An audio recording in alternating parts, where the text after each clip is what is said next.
माता शबरी को अपने धाम भेजकर प्रभु श्री राम आगे चले और ऋष्यमुख पर्वत पर पहुंचे, जहां सुग्रीव और हनुमान रहते थे।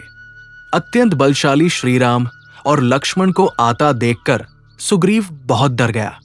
उसने हनुमान से कहा, तुम ब्राह्मण का भेष बनाकर जाओ, और ये इतने बलशाली दोनों भाई यहां क्यों आए हैं पता लगा कर आओ। यदि इन्हें मेरे भाई बाली ने भेजा हो तो मैं इस पर्वत को छोड़कर यहां से भाग जाऊंगा। ये सुनकर हनुमान ब्राह्मण का भेष बनाकर श्रीराम के पास गए। हनुमान जी ने उनसे उनका परिचय पूछा। श्रीराम ने कहा, हम अयोध्या के राजा दशरथ जी के पुत्र राम और लक्ष्मण हैं। पिता की आज्ञा से हम वन में आए हैं। हमारे साथ मेरी पत्नी जानकी जी भी थी। वन में राक्षस ने जानकी जी को हर लिया है। हम उन्हें खोज रहे हैं। मेरे सामने साक्षात प्रभु राम खड़े हैं। ये देखकर हनुमान जी प्रभु के चरण पकड़कर पृथ्वी पर गिर पड़े। उनका पूरा शरीर कांपने लगा। मुख से कुछ बोला नहीं जाता था।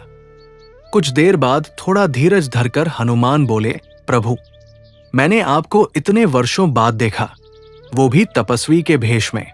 मेरी वानर बुद्धि के कारण मैं आपको पहचान नहीं पाया। हे प्रभु, जैसे छोटा बच्चा पूरी तरह से माता के भरोसे रहता है, उसी प्रकार मैं भी पूरी तरह से आपके आश्रित हूं। ये सुनते ही प्रभु राम ने उन्हें उठाकर हृदय से लगा लिया। हनुमान ने कहा, हे प्रभु, इस पर्वत पर वानरराज सुग्रीव रहते हैं। आप उनसे मित्रता कीजिए।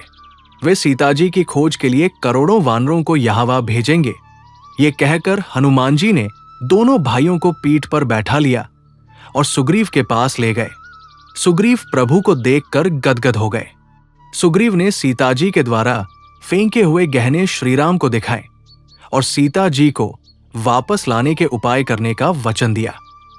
बच्चों, इस कहानी से आज हमने सीखा कि ब्राह्मण का अर्थ है जो बहुत समझदार हो, जो सही और गलत कामों में अंतर करना जानता है, जो प्रभु और उसकी बनाई हुई प्रकृति से बहुत प्रेम करता है, जो केवल वही काम करता है जिसमें प्रकृति के सभी तत्वों और प्रकृति के सभी जीवों की भलाई छिपी होती है।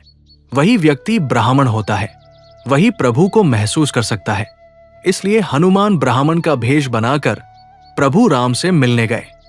बच्चों, मित्र के सुख दुख में काम आना ही सच्ची मित्रता है। जैसी मित्रता प्रभु राम और सुग्रीव ने एक दूसरे के लिए निभाई, वैसी ही मित्रता हमें भी अपने दोस्तों के साथ निभानी चाहिए।